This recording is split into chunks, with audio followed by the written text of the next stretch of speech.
Share বাজারে বিনিয়োগ ঝুঁকিপূর্ণ, জেনে ও বুঝে বিনিয়োগ করবেন। এখানে কোনো বাই সেল রিকমেন্ডেশন করা হচ্ছে না। ভিডিওটা এডুকেশনাল পারপাসে তৈরি করা হচ্ছে। আসসালামু আলাইকুম, আইএমকে ফিনটেক স্কুল চ্যানেল থেকে আপনাদের সকলকে স্বাগতম।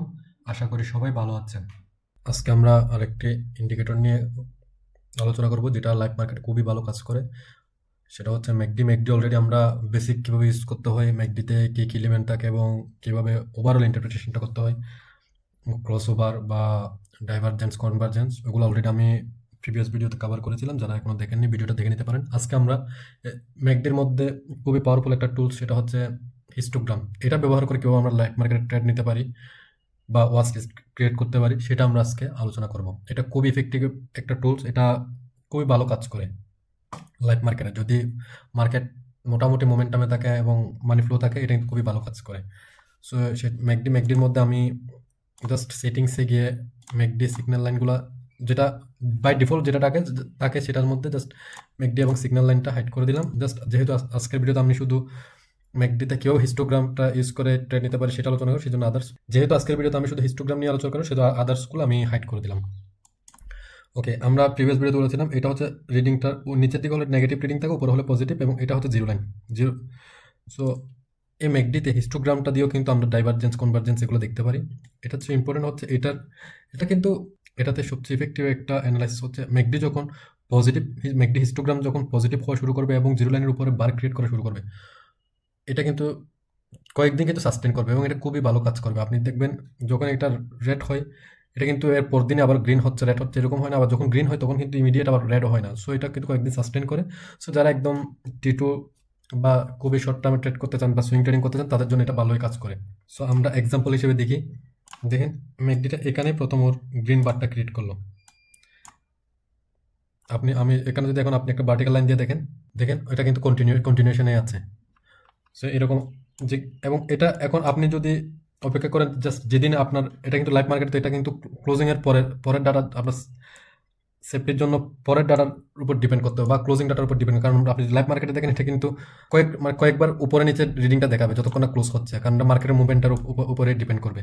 সো আপনার কিন্তু ম্যাকডির এই হিস্টোগ্রাম যারা ব্যবহার করবেন, এটা কিন্তু যখন ম্যাকডির এই হিস্টোগ্রাম যখন রেড থাকবে এবং আস্তে আস্তে যখন এটা গাঢ় কালারটা যখন ফেডেড হতে থাকবে বা ঝাপসা হয়ে যাবে এই যে রেড কালারটা, তখনই কিন্তু আপনার ওয়াচ লিস্টে নিয়ে আসতে হবে এবং এটা দেখতে হবে স্টেপ বাই স্টেপ ছোটো হচ্ছে কিনা। সো যখন একদম শেষ পর্যায়ে বা খুবই ছোটো ছোটো হওয়া শুরু করে, তখনই কিন্তু আপনার ওয়াচ লিস্টে নিয়ে আসতে হবে। যেদিন থেকে এটা মোমেন্টাম পাবে, একটা সুইং ব্রেকআউট পাবে, ছোটো এক পরিসরের একটা সুইং ব্রেকআউট, তখন কিন্তু আপনি চাইলে এন্ট্রি নিতে পারবেন। তো যেদিন পজিটিভ একটা হিস্টোগ্রাম পাবেন। সো এখন দেখেন, আপনি এক্সাম্পলগুলো মিলাই দেখেন, যেখানেও কিন্তু হিস্টোগ্রাম, এটা কিন্তু আমি এখন যেখান থেকে কিন্তু অলরেডি একটা রেঞ্জ মার্কেট, তারপরে কিন্তু দু তিন দিন করে ছোটো ছোটো মুভ দিচ্ছে। আমরা যদি এটা কোনো একটা মোমেন্টামে দেখি, তখন কিন্তু আরো বড় বড় মুভ দেখা যাবে। যেমন এই জায়গাগুলোতেও দেখেন হিস্টোগ্রাম পজিটিভ, মার্কেট ছোট পরিসরে একটা মোমেন্টাম শো করলো, মার্কেট হিস্টোগ্রাম পজিটিভ এখানে কয়েকবার, যেহেতু এটা একটা এই পুরো জোনটা একটা সাইডওয়ে জোন। যে আমরা এখন এই মোমেন্টামের জন্য দেখি, দেখেন মার্কেট যেখানে মোমেন্টাম দিচ্ছে, এখানে কিন্তু হিস্টোগ্রামটা পজিটিভ হচ্ছে। হিস্টোগ্রাম পজিটিভ হওয়ার পরে মোমেন্টামটা দিচ্ছে, এই জায়গাটা দেখেন ক্লিয়ার একটা মোমেন্টাম। সো পরিশেষের কথা হচ্ছে, আপনার যখন হিস্টোগ্রামের রেড বারগুলো ছোটো হয়ে আসবে এবং কালারটা ফেডেড হয়ে আসবে, আপনার তখনই ওয়াচ লিস্টে নিয়ে আসতে হবে। যেদিনই আপনি এরকম একটা ক্লোজ ক্যান্ডেল পাবেন হিস্টোগ্রাম জিরো লাইনের উপর পজিটিভ, সেদিন বাইরের পর দিন আপনি এন্ট্রি নিতে পারবেন এবং আপনি চাইলে কয়েকদিনের একটা মোমেন্টাম পেতে পারেন। এবং এক্সিটটা নিতে হবে ঠিক যখনই গ্রিন ক্যান্ডেলগুলো আস্তে আস্তে ঝাপসা হতে থাকবে এবং ছোটো হতে থাকবে। সো দেখেন, আবার যতগুলো মোমেন্টাম দেখালাম তখন তো সবগুলোতে আপনি দেখেন যে যেদিন থেকে গ্রিন বারগুলো ছোটো হয়ে আসছে এবং ঝাপসা হয়ে আসছে, তখন থেকে এটার কিন্তু ফলটা শুরু হয়েছে। সো আপনার কিন্তু এখানে প্রফিট বুক করে ফেলতে হবে। আপনি দেখেন ডাউনওয়ার্ড মুভমেন্ট, পুরাই ডাউন সুইং, হিস্টোগ্রাম নেগেটিভ, এবং এটা শুরু হয়েছে কিন্তু এখান থেকেই। সো এখানে আরো কিছু বিষয় দেখা যায় হিস্টোগ্রামের মধ্যে। আপনি চাইলে এখানে হিস্টোগ্রামের মধ্যে ডাইভারজেন্সও দেখতে পারেন। যেমন দেখেন এখানে একটা সুইং লো আছে এবং লাস্ট সুইং লো এখানে, মার্কেট লোয়ার লো করলো। দেখেন আপনি এখানে কয়টা কনফার্মেশন পাচ্ছেন, দেখেন এখানে হিস্টোগ্রাম বারগুলো ছোটো হয়ে আসছে, ঝাপসা হয়ে আসছে, এবং এখানে ডাইভারজেন্সও পাচ্ছেন।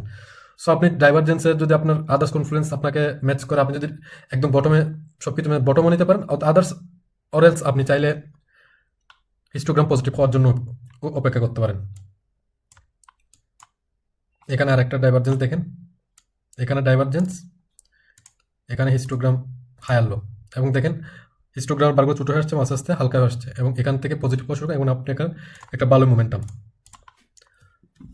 সো এভাবে আপনি, এটা কিন্তু খুবই ইফেক্টিভ একটা টুল, এটা ভালোই কাজ করে। আপনি হিস্টোগ্রামের ডাইভারজেন্স এবং হিস্টোগ্রাম জিরো লাইনের উপরে পজিটিভ ক্যান্ডেল ক্রিয়েট করার উপর ডিপেন্ড করে আপনি চাইলে আপনার একটা ট্রেডিং সেটআপ বানাতে পারেন এবং বাই সেল করতে পারেন। জাস্ট কিছু জিনিস খেয়াল রাখতে হবে, আমরা যদি র্যাপ আপ করি, হিস্টোগ্রাম প্রথমে ছোট হতে হবে এবং আস্তে আস্তে ডাবসা হয়ে আসতে হবে, এবং এখানে যদি ডাইভারজেন্স হয় আরও ভালো, যদি ডাইভারজেন্স না হয়েও আপনার হিস্টোগ্রাম যদি পজিটিভ হওয়া শুরু করে, আপনি তাহলে ওখানে এন্ট্রি নিতে পারেন এবং এক্সিটটা নেবেন ঠিক সেম। এখানে হয়তো ডাইভারজেন্সও পাইতে পারেন, অথবা হিস্টোগ্রামের বারগুলো আস্তে আস্তে ছোটো হয়ে আসবে এবং কালারটা হালকা হয়ে আসবে, এবং ফাইনালি যদি আপনি একদম, তখন আপনি অল্প অল্প করে চাইলে প্রফিট বুক করতে পারেন। যদি ফাইনালি আপনি একদম বেরিয়ে আসতে চান, তাহলে আপনার হিস্টোগ্রাম যখন একটা রেড বার ক্রিয়েট করে ফেলবে ফাইনালি জিরো লাইনের নিচে, তখন আপনি তাহলে ফুল পোর্শন বেরিয়ে যেতে পারেন। সো আজকের জন্য এই পর্যন্তই। ধন্যবাদ সকলকে সাথে থাকার জন্য। আমাদের কন্টেন্ট আপনাদের যদি ভালো লেগে থাকে, তাহলে লাইক, কমেন্ট, শেয়ার করে আমাদের সাথে থাকবেন। ধন্যবাদ। শেয়ার বাজারে বিনিয়োগ ঝুঁকিপূর্ণ, জেনে ও বুঝে বিনিয়োগ করবেন। এখানে কোনো বাই সেল রেকমেন্ডেশন করা হচ্ছে না। ভিডিওটা এডুকেশনাল পারপাসে তৈরি করা হয়েছে।